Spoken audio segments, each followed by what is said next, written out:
Hello students, welcome back Gajanand academy YouTube channel. कैसे हैं आप लोग? आई होप ऑल ओके होंगे। और पढ़ने वाले हैं आज हम 5.2 एक्सरसाइज का question number 3। Convert each of following complex numbers given in the polar form this one. Okay, तो क्या करना है आपको? बिल्कुल सिंपल है। आपको ये कॉम्प्लेक्स नंबर दिया है 1 माइनस आयोटा। मैं इसको कंपेयर करूंगा इस इक्वेशन से मेरी, और इस इक्वेशन से कंपेयर करके मेरे पास एक्स की वैल्यू 1 निकलेगी और वाई की वैल्यू -1 निकलेगी। थोड़ा ध्यान देना आप लोग यहाँ पे।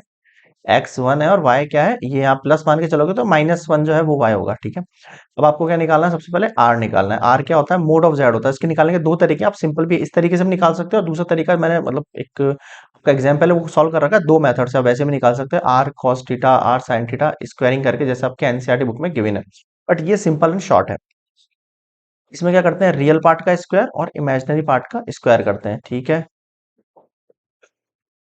कितना निकलेगा ये? 1 का स्क्वायर प्लस -1 का स्क्वायर, और ये हो चुका है आपके पास 1 + 1 मीन्स √2। यानी आर निकल गया आपके पास √2। यहां तक क्लियर है? क्लियर है सर। अब आप देखेंगे, आप यहाँ पे आपके पास एक्स की वैल्यू जो है वो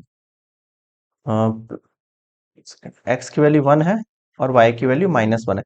यानी ये कौन सा है? ये पॉजिटिव नेगेटिव है। पॉजिटिव नेगेटिव कौन से क्वाड्रेंट में होता है भाई? ये होता है आपके पास फोर्थ क्वाड्रेंट में। ठीक है, फोर्थ क्वाड्रेंट का क्या रोल है बताता हूं मैं आपको। यहाँ आप इस तरीके से बनेगा ये, और ये आपका पॉइंट आएंगे यहाँ पर। यहाँ तक समझ में आ गया? फोर्थ क्वाड्रेंट के अंदर। अब फोर्थ क्वाड्रेंट में लाई कर रहा है आपके पास,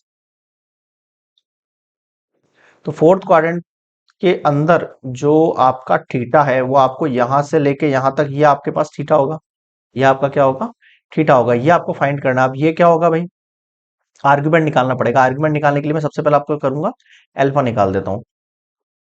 tan inverse y by x. अब देखना आप, सबसे पहले क्या निकालेंगे हम? देखो यहाँ पे करने हम आर फाइंड कर लिया। आर के बाद आपका दूसरी चीज करनी होती है, आपको अल्फा निकालना होता है। अब अल्फा निकालो। ये y कितना है आपके पास? देखो y आपके पास -1 है और x आपके पास 1 है। 1 से 1 कैंसल आउट हो जाएगा, और -1 है तो इसको मैं पॉजिटिव ले लूंगा, क्योंकि ये मोड है मेरे पास। क्या है ये? मोड है। तो मैं इसको tan 45 डिग्री कह सकता हूँ।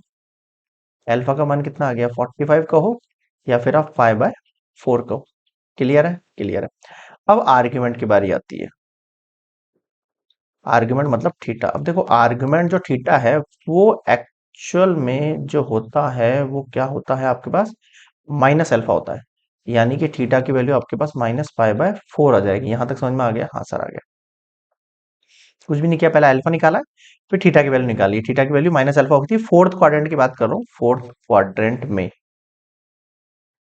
अगर आपको ये क्वाड्रेंट वाला टॉपिक में थोड़ा सा इशू है तो आप एक बार बेसिक लेक्चर देख लो, हमने बनाया है यहाँ पे एक्सरसाइज से पहले। एक बेसिक इंट्रो मिल जाएगा, वो प्लेलिस्ट में जाकर देखना लाइन से। 5.1 के बाद जो पहला लेक्चर है वो बेसिक इंट्रो ही है।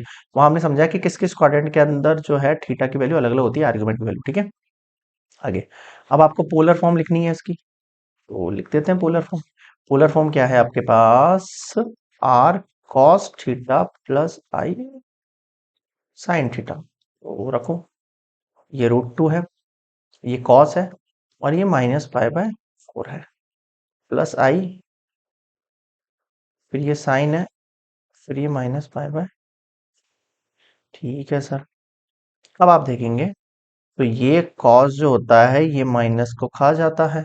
ठीक है, और ये साइन के लिए बाहर आ जाएगा, ये -i साइन π/4। या पीछे भी लिख सकते हो। क्लियर है? ये हो गई आपकी पोलर फॉर्म कंप्लीट। ये रिक्वायर्ड इक्वेशन है आपकी। This is required equation. बताओ यहाँ इसके बाद क्या नहीं आया? क्लियर है? आई होप आपको समझ में आया होगा। फिर भी कोई डाउट लगे तो बताना आप लोग। मिलते हैं नेक्स्ट क्वेश्चन के साथ नेक्स्ट वीडियो में। तब तक के लिए गुड बाय।